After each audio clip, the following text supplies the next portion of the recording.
And I think this will be an enjoyable lesson, primarily because of the guy that wrote the book and did the video, Randy Harris. I see a lot of you know this guy from Abilene, and Greg Taylor. Randy Harris does the video presentation, and Greg Taylor wrote the book. And I think after we see the first video, we'll have some good questions. John is a different kind of gospel, and I got to tell you that I've been reading through the Bible for years, and I've read John no telling how many times. And it never dawned on me some of the things that Randy Harris and Greg Taylor brought up in this book and on the video. By the way, am I too loud or not loud enough? You're too loud. My wife said I was too loud, but she always says that. But there's some things that he's going to mention in this first video that I'm not really, have never really thought about. One of them is the fact that John speaks in different language, perhaps, than Matthew, Mark, and Luke. And in John, there are no parables. Jesus teaches in parables. He always teaches in parables. But John takes certain circumstances and what's the term he used, Jim? Metaphor, whatever you say. He speaks in metaphors. So he says certain things like, Jesus speaking, I am the water, I am living water, I am the bread of life, and so forth and so on. So these are some of the differences that you're going to see as we go through the book of John. The interesting thing I think here is that we will encounter certain people that Jesus encountered during his walk on earth, and it's very similar to what I think the story that David told this morning about the lady that was in the hospital bed and he was visiting her. It's those kinds of stories I think that John uses that might be a little different than some of the stuff that we see in the other three Gospels. Okay, I'm going to see if I can turn this thing on here and we'll watch this.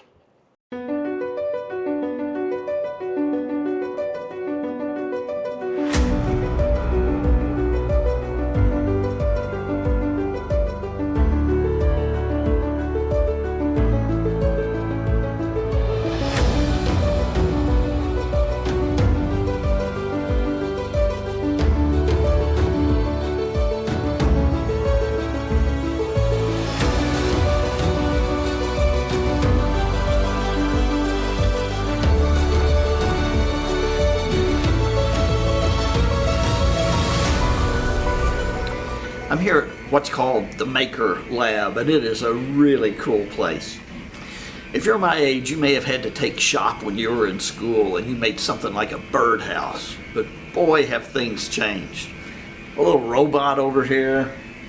This is actually from a 3D printer. This piece came off a printer. Same way with this one. They just printed it out. The Maker Lab does all sorts of creative things, and it's a great place for us to start to introduce the Gospel of John. Because if John is about any one thing, it's about what faith makes or creates. Faith isn't a static thing. Faith is something that does things, and this lab is a place where things get done. It's also a strange place. You can hear the noise in the background and see the equipment. It's all kind of weird. It's like taking a step into the future. And of all the Gospels, John is by far the weirdest. Matthew, Mark, and Luke are a lot alike, but John is like from some other planet. So the Maker Lab's a pretty good place for us to start. Faith is about making things, doing things. And this trip through John, it's going to be weird. If you've spent time reading the four Gospels, you know that of the four, John is by far the most different. If Matthew, Mark, and Luke are from different countries, then John is from a different planet. And all I want to do in this first lesson is just say the 3 or 4 things that we need to know before we start to read the book of John. Okay, I want you to imagine that you are a Christian in the first century. At the beginning, it's not obvious that Christianity is anything other than an odd sort of Jew. Christians are in the synagogues, their social relationships with their Jewish relatives and their Jewish friends are about the same. But as time goes on, it becomes clearer and clearer that Christians aren't just some odd sort of Jew, they're something else entirely. And the book of John was probably written somewhere around the mid-80s. Okay, let's pause for a moment and think about that. Let's just say the book of John was written in 85. That makes it essentially a second-generation document. Most of the people who witnessed the events that John talks about are dead. Most of the people he's writing to didn't see the events that he's writing about. And by 85, it's becoming pretty clear that the Christians aren't just another sort of Jew. And in fact, they're probably starting to get kicked out of the synagogues because they're not the right kind of Jew. There's some other thing. And these Christians are probably starting to wonder whether it's worth it or not. Now, if you were a Jewish opponent of Christianity around the year 85 and you wanted to discredit Christians, you know what you would do. You would go after Jesus. And the most obvious thing to say about Jesus is the one that you call the Messiah died the shameful death of the cross. So why would you hitch your wagon to Jesus? Why would you follow him? And Christians are starting to reconsider their choice because if it's going to cost them their friends, if it's going to cost them their relationships, if it's going to cost them their place in the synagogue, then maybe they shouldn't be Jesus followers at all. And I think that's the primary reason John is writing his gospel. Most people remember John chapter 20, verse 31. John is the only gospel that explicitly says why it was written. He says, I've written these things to you so that you might believe, and by believing have life in his name. But I'm convinced that John is written not to get unbelievers to believe, but to get Christians to believe, to give them reasons for continuing in Christian faith, even though they're starting to pay a price for it. Now, I want you to think about the fact again that it's a second-generation document. John is the only one of the Gospels that is written to people like you, who didn't see the events, you didn't get to see Jesus in person. That's why you have John include this little story of Thomas. You remember it when Thomas puts his hands on Jesus and says, if I can't touch him, if I can't see him, I'm not going to believe. And Jesus' response is, blessed are those who have seen and believed, but even more blessed are those who have not seen and believed. Which would be everybody that John is writing to. They haven't seen, but he's calling them to believe anyway. Okay, so let's just kind of assume that that's the background of John. And as we start to study through the book, we'll see that a lot of the stories sort of resonate with that idea. What does it mean to be a follower of the Jesus you haven't seen? And why should you hitch this wagon to the one who died the shameful death on the cross? It's also the reason why John is pretty harsh on what he calls the Jews. Some people have actually accused John of being anti-Semitic. I don't think he is, but he's pretty hard on the group of people he calls the Jews, those who reject Jesus' claims about who he is. Okay, so what are a couple of things that we should look for as we read through the book of John? The one thing that I think is most interesting about John is actually a point of grammar. And so we're going to do a little English grammar here, but I promise it'll be relatively painless. Some words in English have the same form in the noun and the verb. For instance, wish. I wish for something, and I make a wish. The noun and the verb are exactly the same. And so I could say, I wish a wish. although I wouldn't necessarily recommend it. Or I hope a hope. Lots of English words are like that, but they're not all like that. For instance, take the English noun, faith. There is no corresponding verb to that. So what we say is, I believe. Now, what's important about that is that in Greek, the noun and the verb form for faith are essentially the same. That is, I have faith, and you could say, in fact, I think it'd be a really good idea to say, I faith something, where in English we would say, I believe. Okay, why does that matter? In the book of John, 21 chapters, the noun for faith does not occur a single time. Not once. Nowhere in John does he ever use the word faith. The verb form is everywhere. Translated in English, I believe, I believe, I believe, but it could be translated, I faith. So the important thing is here that in John, faith is not something you have.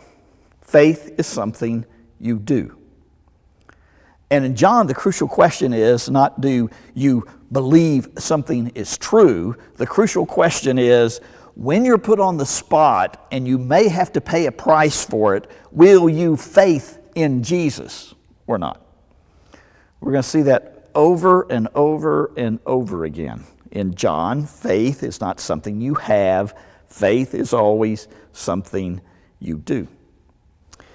Another thing we'll notice in John is Jesus doesn't teach the same way in John that he does in the other Gospels.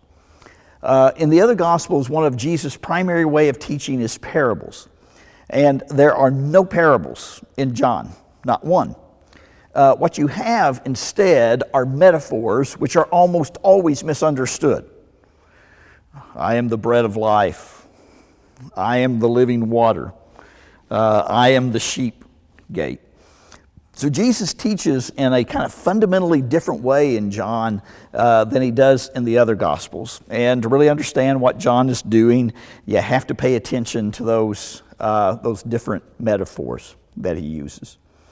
There are very few miracles in John. 7, perhaps 8.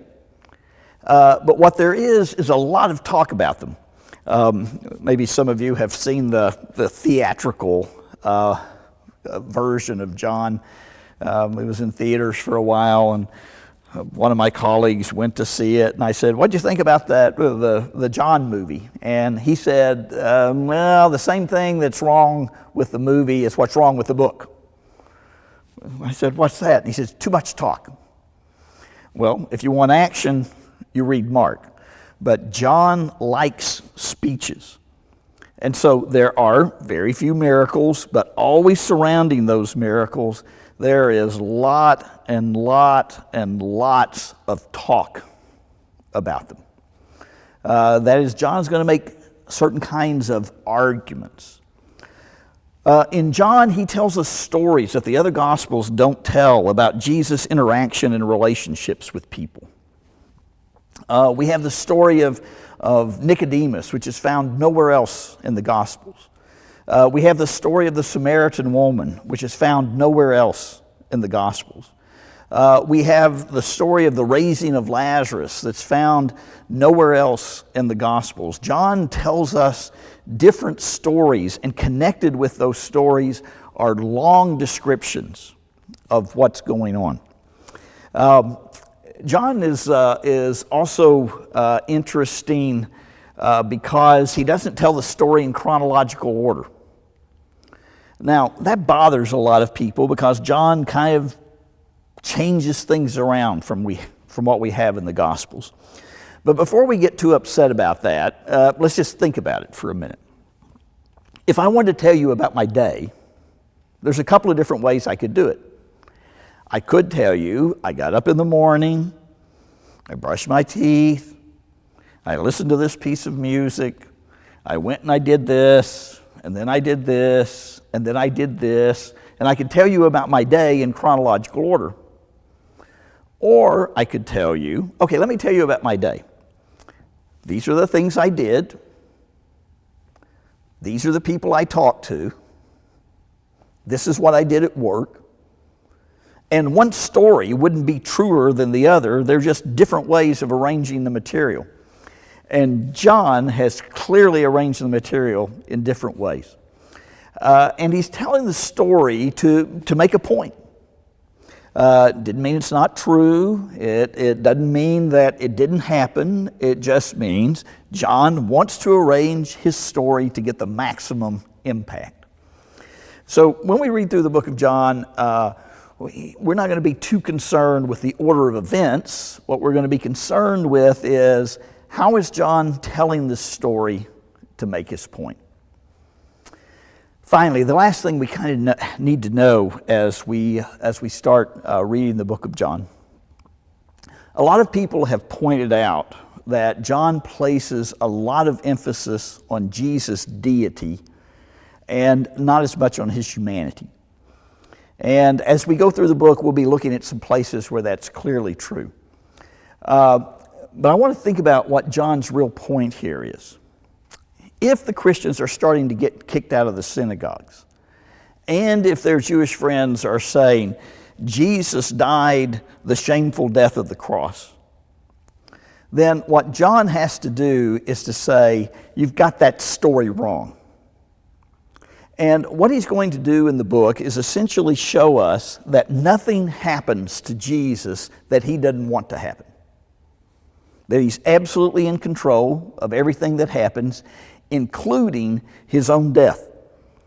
And when we get to that section, we'll see that John tells that story in a very different way, and Jesus is anything other than a victim in that story.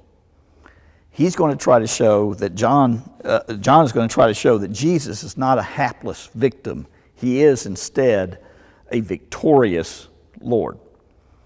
So his primary emphasis is not just on Jesus' deity, it is that Jesus is one that you can commit yourself to because he wasn't victimized.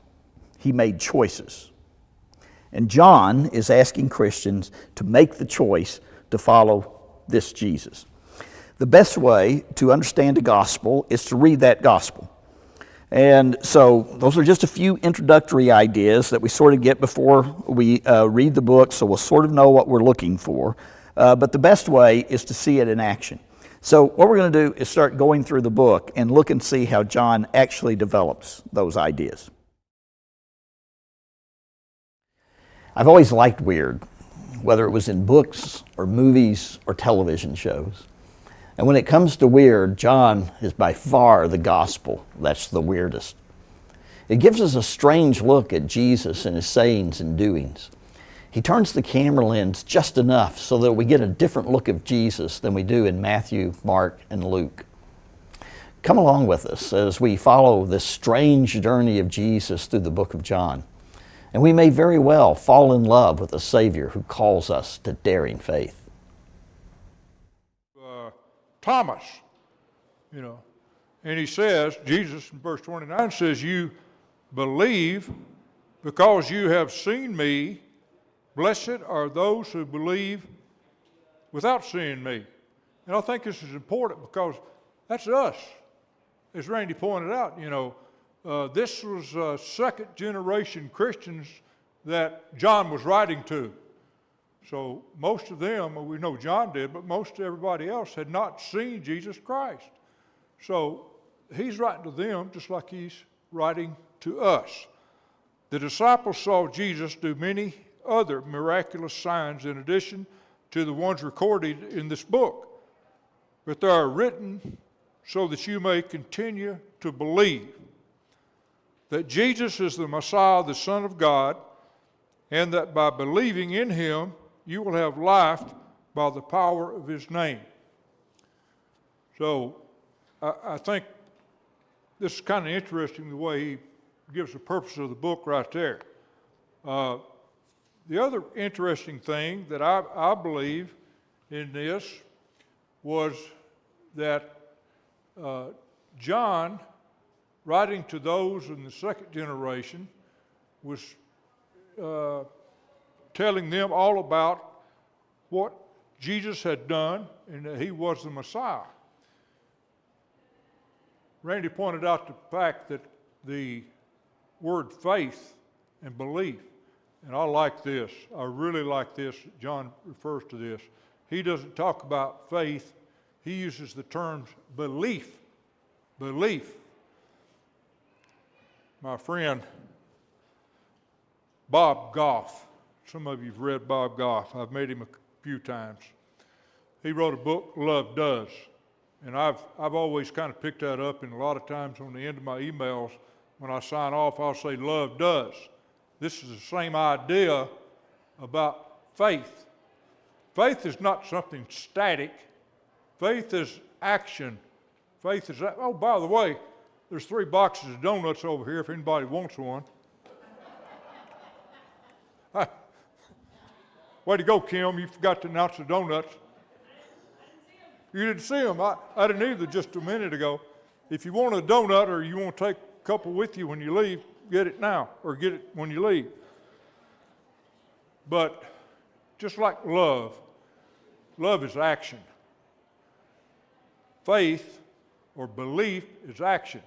We can sit here in our chairs all day and we can drink a cup of coffee and we can eat a donut, and that's just sitting here eating donuts. Or we can go out. We talk about being a missional church.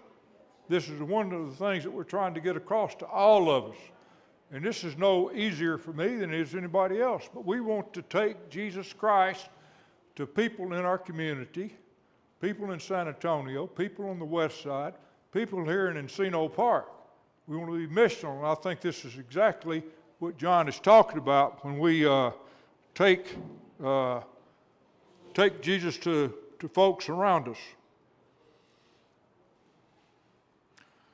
David does such a great job of his little deal. I'd like to kind of use it. So the purpose of this book is to inspire you to daring faith. That's the name of the book, Daring Faith. If any of you got comments, just let me know and we'll talk about it. I sometimes feel like I'm lacking in faith. You know, we sit around in our meetings, in our leadership meetings, and we talk about these different things.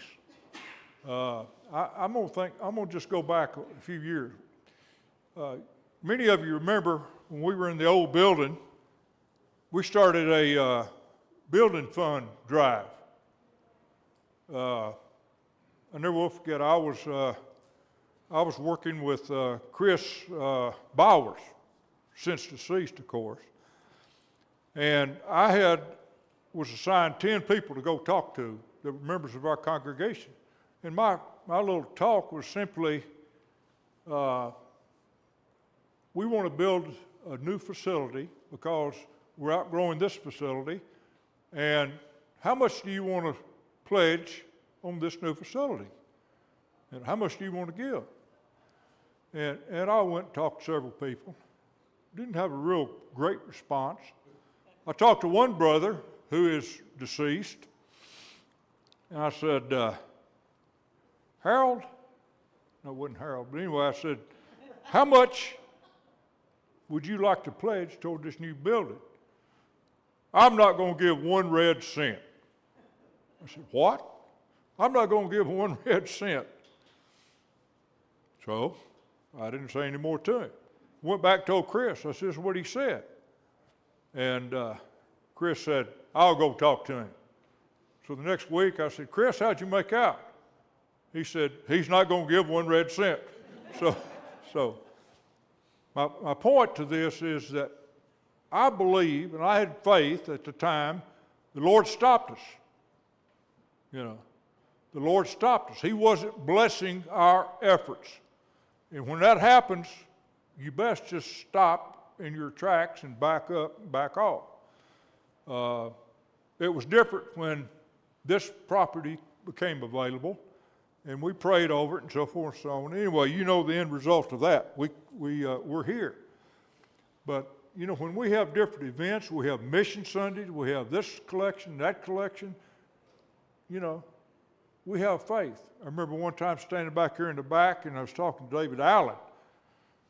And David was just one of the first Mission Sundays that we had, and he was like, man, I don't know. I don't know if we set our goal too high or what. And I said, no, David, we're going to achieve our goals. I had no idea that we were going to, but I wanted to display my faith that we were going to do it. And in fact, we did. So it turned out well. But anyway, faith is something I think sometimes I don't spend enough time thinking about. You know, I just think it's me sitting in the chair. I have faith that Jesus Christ is the Messiah, is the Son of God, and that's where it kind of stops. But faith, I believe, is an action thing, just like love. You know, sometimes we have to purposely make ways toward people that we may not really want to, quote, love. Maybe they're hard to love, like me sometimes. I might be too surly or something, or I might ignore somebody. And I might be hard to love, but we have to go love people. Therefore, we have to go and believe, and it's an action, and that spurns us to, what would you say, good works, want to do good works. It would have us to kind of work on us a little bit. I'm thinking he wrote, or he said, I think he said something about reading the Bible. And by the way, you will get a whole lot more out of this class if you read John this week. There are 21 chapters, and you can break it down however you want to. But look forward to reading John. Look at it from a logical standpoint. Look at it with an opportunity to learn more and with joy. I had, for many years, said in January, I'm going to read through the Bible this year. And that went on for a number of years, and I never did it. I'd read, you know, till I got to Leviticus or somewhere back in there, or, you know, and I can't do this. So the next one year, I decided, well,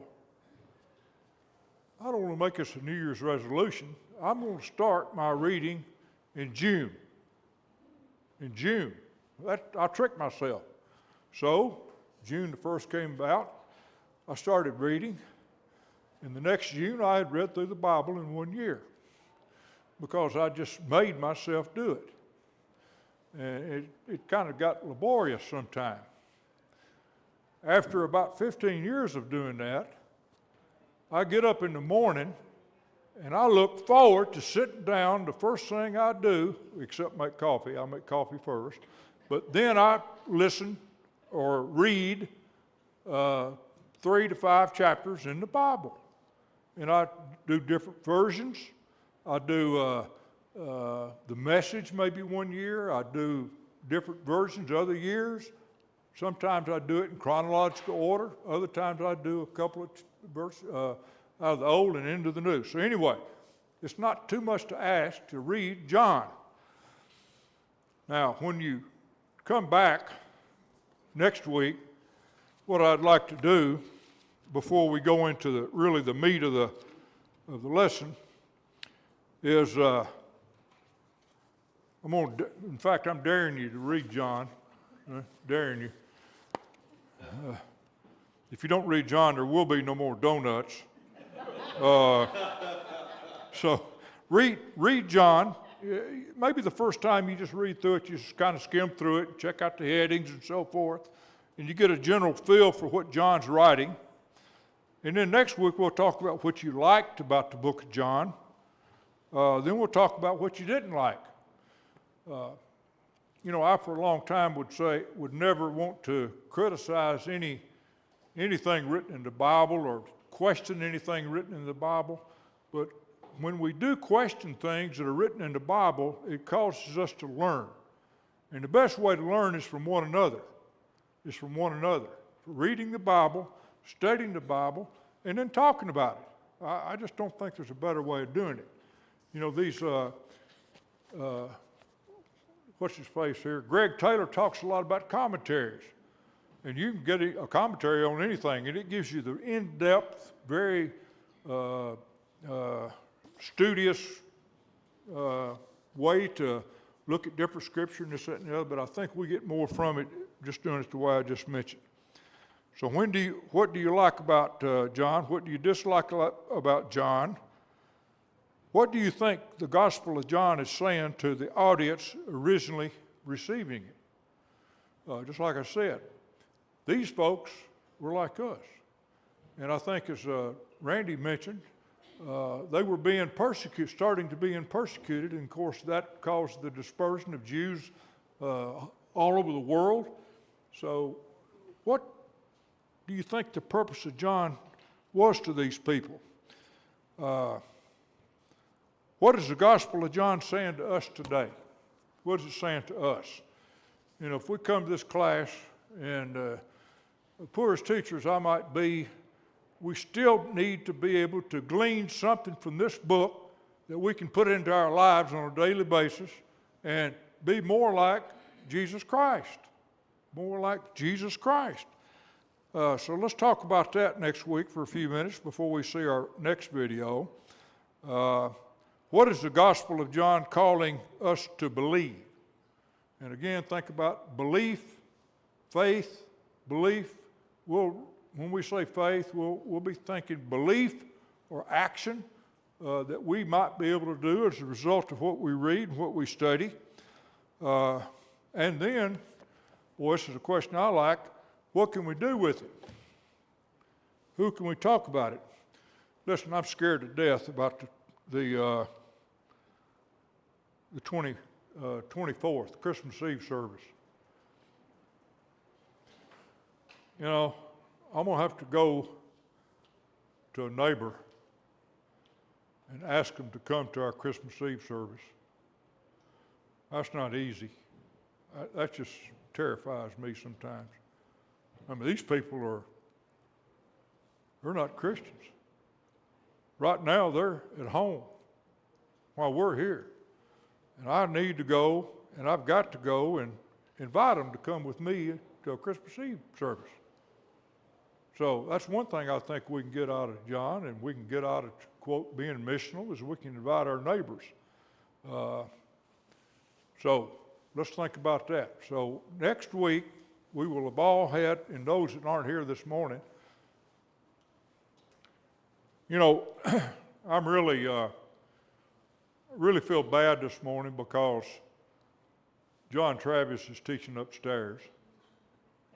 I love John Travis. I love John's classes. And I bet his classroom upstairs, our new classroom, is full this morning. So I appreciate y'all being here, and I hope some of the rest of the guys come in here. We just had a long service this morning, and it's going to cut us a little short. Anybody got any comments on anything you've seen or heard here this morning before we dismiss? You're not too crotchety. Do not what? You're not too crotchety or whatever you say. I try not to be. Wait, just wait till I get home. Terry can Kid. report to us next week. What? Terry can report back to us next week. Yeah, she will. I'm going to have to be extra good then, I think, next week. So let's see. Next week we'll talk about the weirdest gospel. We'll point out some more things about John that Randy thinks is weird, and we'll talk about these kind of questions. What do you get out of the book of John, and how do you think we're going to apply that to our lives, and so forth and so on. Yes, ma'am. I have an off-topic question. Is David Sessions preaching on Christmas Eve? Yes, he is. In fact, all the lessons that David's teaching right now are leading up to Christmas Eve. And by the way, I think, I'll just say this. The thing that impresses me so much about David Sessions is he digs deep in Scripture. This is what I'm talking about when we talk about reading John. We can read through it, you know, kind of in a cursory way, but then we can read through it and kind of try to understand some of the deeper meanings of what meant here in this book. So I like David's style of doing that, and I think this is going to be a great service Christmas Eve. I'm really looking forward to it, and I like this series that he's doing that leads up to that. Any other comments or questions? Okay, when you walk out, you're going to have to get you about 5 donuts and leave with them. So thank you very much.